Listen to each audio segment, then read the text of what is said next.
Okay, thank you for being here. Hello, everybody. So here we are for another AHRA coffee chat, the first one for this year. And we are very glad to be joined by none other than Joseph Magero of Campaign for Safer Alternatives, which is a Pan-African organisation that advocates for the adoption of tobacco harm reduction policies in Africa. So my name is Jess Perkins and I am co-hosting with my AHRA partner, Ilna Vaj. Hello, Ilna. How's it, Jess? How you doing? Yeah, very well, thanks, very well. So I'll give you a quick intro to Joseph, and then Joseph, you can fire away. So right. Joseph has worked in tobacco control for close to a decade now, if not slightly longer, creating smoke-free environments and mandating bigger health warnings, making cigarettes more expensive, and restricting advertising and marketing. But despite these efforts, smoking deaths remained on the increase, mandating a rethink in Joseph's approach to tobacco control. So Joseph now champions the substitution of reduced risk products for cigarette smokers to reduce smoking-related diseases and mortality in Africa. And in 2019, Joseph was awarded Advocate of the Year by the International Network of Nicotine Consumer Organizations, or INCO, you may know them by. And he also holds a master's degree in public policy and is a mentor on the Tobacco Harm Reduction Scholarships Programme, or the THRSP. So I think 2022, Joseph, was a very busy year for you and for the THR advocates in Africa. There have been a few achievements in that year as well, and some good progress has been made, I would say. We would love to hear your thoughts about how you felt 2022 went, as well as tobacco harm reduction just generally in Africa. Right. So thank you very much, Jessica, for having me. I'll just speak briefly on the achievements from last year, where we had active consumer advocacy organizations grow from 11 to 16 countries. So we now have 16 active consumer organizations, which is good for the movement. We're seeing more academics and more people from the medical fraternity joining harm reduction for tobacco, so that's a big achievement for us. Secondly, in terms of policy, the biggest achievement was for Kenya, where we had oral nicotine products introduced back into the market after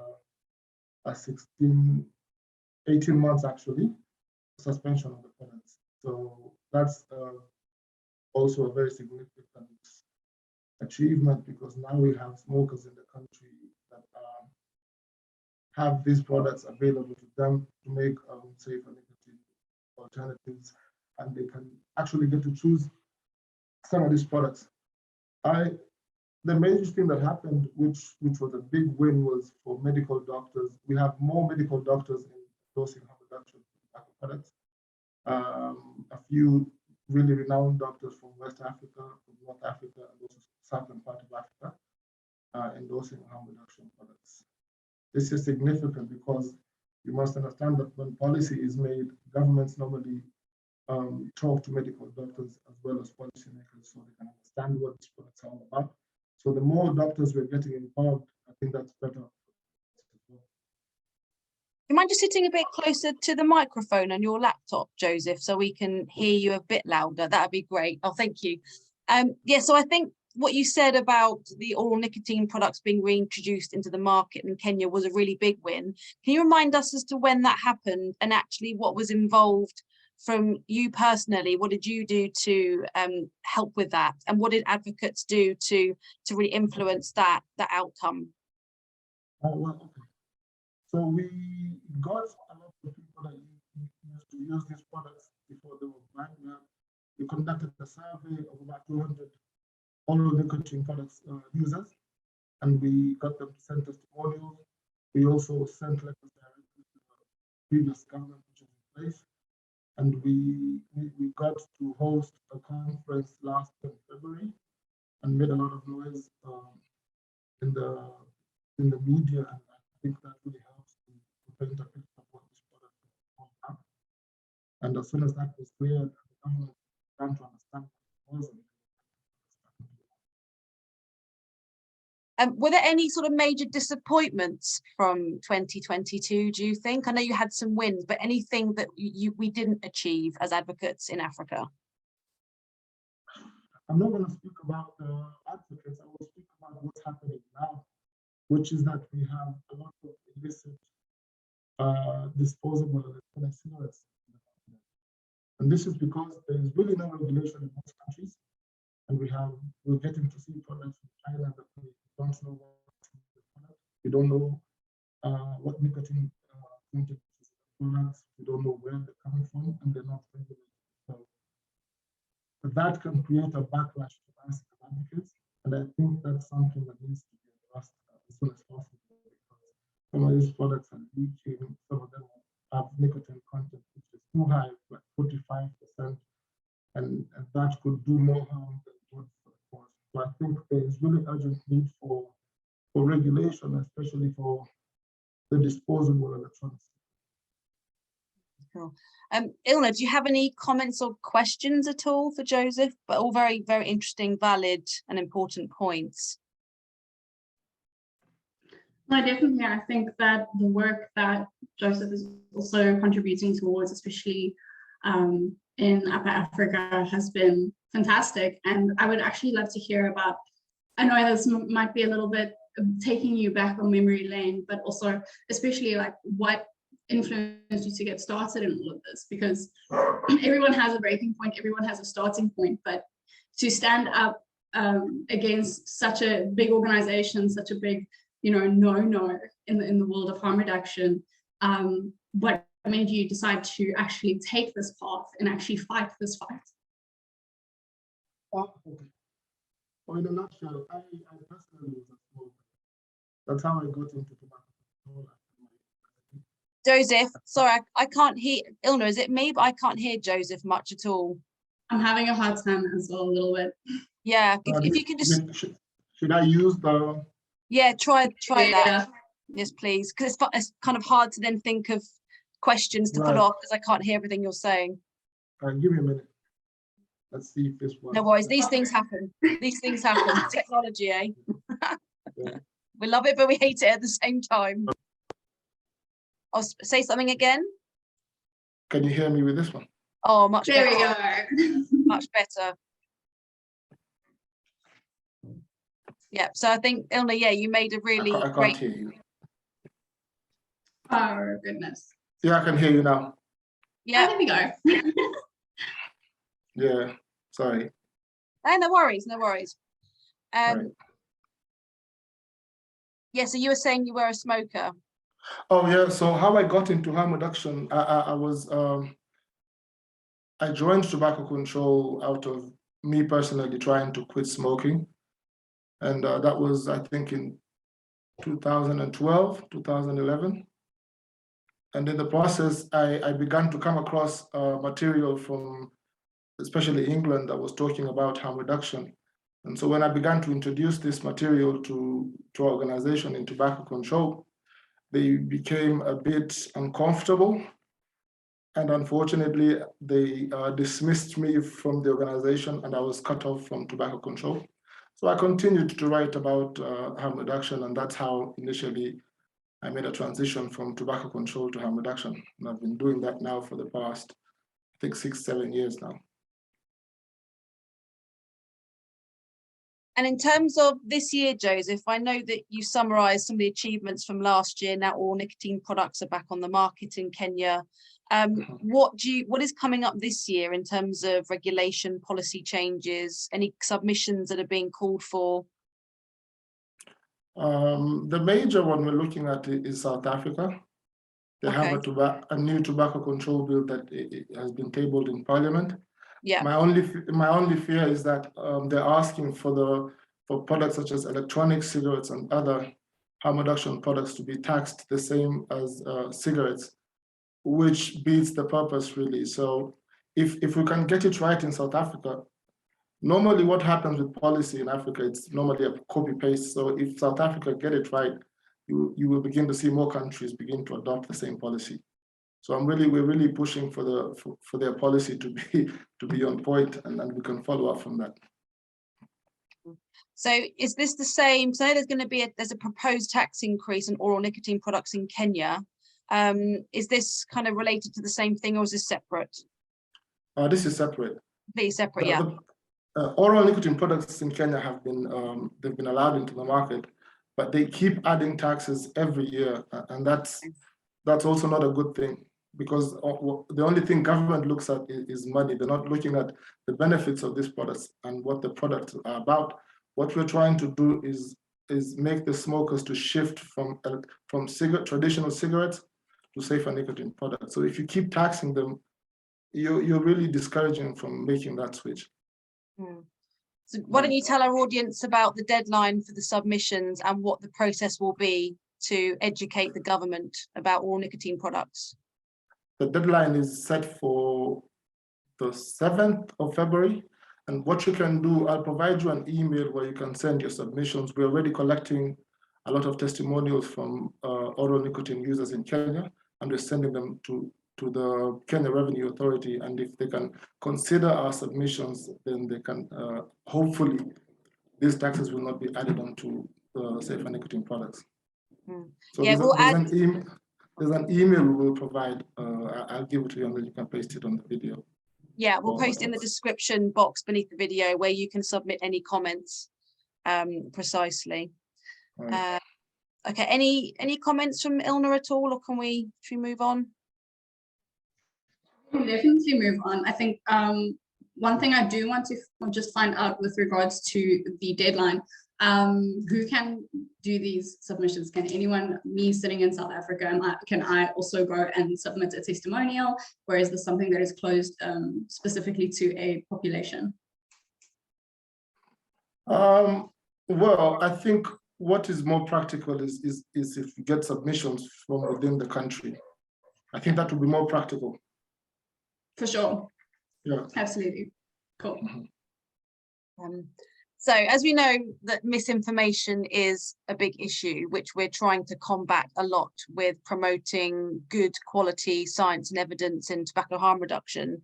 And we know that there's research that's been released, that's being constantly released. And there was some research that was released in 2022. Are there any pieces of research for you, Joseph, that really stand out, that really help to correct any misinformation that our audience could be aware about, that we could then post in the description box, that you recommend that we read? There's a report that came out late last year from Public Health England, which showed that vaping products remain the most common aid used by people to help them quit smoking in England. And between 2020 and 2021, the report said that the quit attempts involving a vaping product were associated with the highest success rates, which were 64.9% compared to 58.6% from the previous year. So what the report is saying is that more people are successfully quitting smoking using vaping products. That's a report that we can use, and we normally use it here in Kenya when we speak to policymakers as well, and because the evidence is there for them to see clearly. Okay. We have had one question which I'll pose at the end, but we're coming to the end in about 5-10 minutes. Great, so I'd love to move on to talking about 2023 and what you have planned personally in terms of your work with THR, but also for CASA, the Campaign for Safer Alternatives. Are there any things that you're planning to accomplish this year in terms of events, policy changes, other than the Kenya one that we spoke of, and anything else at all? The floor is yours. There's a couple of things we're trying to do this year. First, we intend to hold an event, Tobacco Harm Reduction Forum, within this quarter in South Africa. That's the first one, and we're hoping the second one will be in Nigeria. We're trying this time around. We're trying to involve a lot of medical doctors to get them to understand tobacco harm reduction, especially from CDC Africa, and also government doctors who advise the government. I believe when doing so, they can give them the facts about safer nicotine products, and that way we'll move a bit faster than just using advocates on their own. the first thing the policymakers normally do is speak to medical doctors. So if we can get more doctors in Africa involved with tobacco harm reduction, we can move this a bit faster. Are you happy with the progress that's being made in South Africa or other parts of Africa in terms of tobacco harm reduction and championing the cause, or do you think we're moving too slowly? Oh, it's too slow. Mm. Yeah, look at a country like Canada. Just this week, the Ministry of Health came up and endorsed vaping. They look at the evidence and they move faster. We are the only continent where we have smoking rates growing at the fastest rate, but there's really nothing that's going on there in terms of trying to reduce these rates. And in terms of, if anyone who's new to this space, who would you recommend that they follow? So who are the people that you follow in terms of the best quality information on social media or websites regarding THR science and evidence? Who would you recommend that people look to or look up to and follow for the best quality advice and guidance? For people, I would say Clive Bates, that's number one. I really look up to him and I follow all his tweets every day. So Clive Bates, Professor Gary Stimson as well. We have Charles Gardner from INCO, the executive director. Derek Yark is also a very renowned tobacco control and harm reduction advocate. He's been doing it for decades. One of the people that drafted the FCTC, and Dr. Maria Glover as well. In terms of websites and places you can get information, you can check out tobaccoharmreduction.net. You can also have a look at the GFN, the Global State of Tobacco Harm Reduction. They have all the statistics and all the evidence is there on their website. You can also look at our website, which is safealternatives.org and AHRA.info. Plenty of reading for people to get their teeth into. And talking of events, which events are you personally going to be going to this year? You mentioned a couple, but is that a comprehensive list? Well, the ones that I know I will be at is the COP10 in Panama. That's in November this year. There's also the GFN that's happening in June in Poland. I will be at that one. Those are the only ones I've confirmed I will attend. And obviously the African Tobacco Harm Reduction Forum in South Africa, which should be this quarter. Yes, of course. And then the one in Nigeria, so that's 4 so far. Yeah.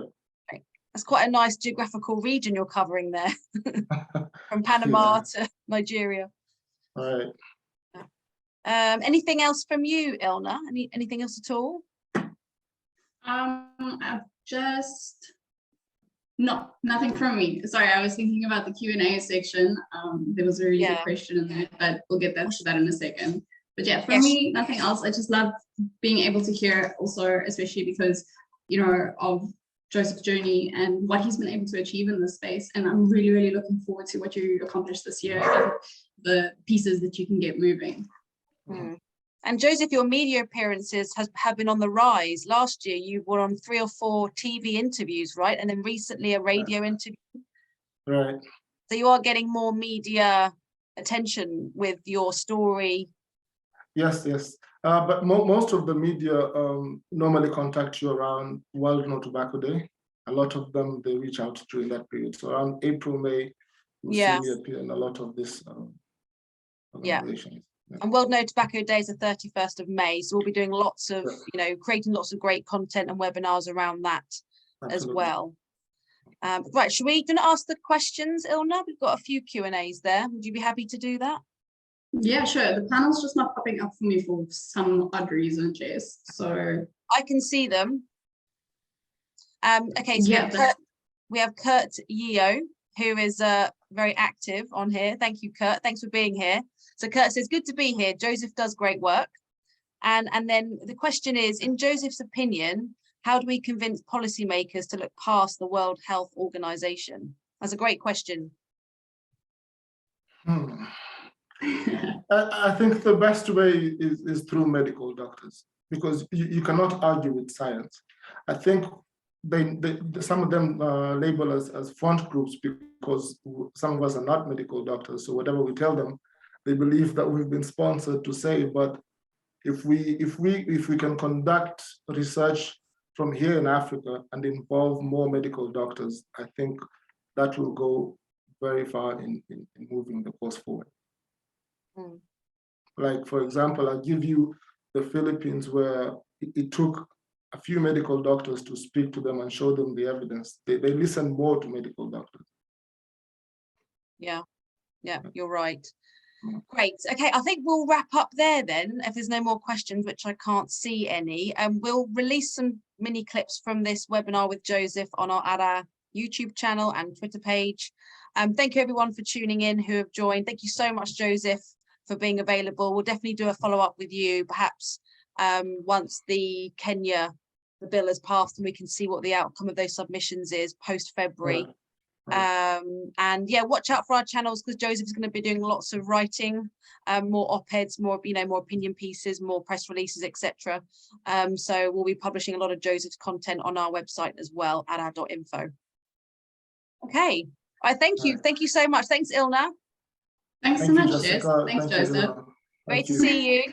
Right, See you soon. Bye. Bye. Bye.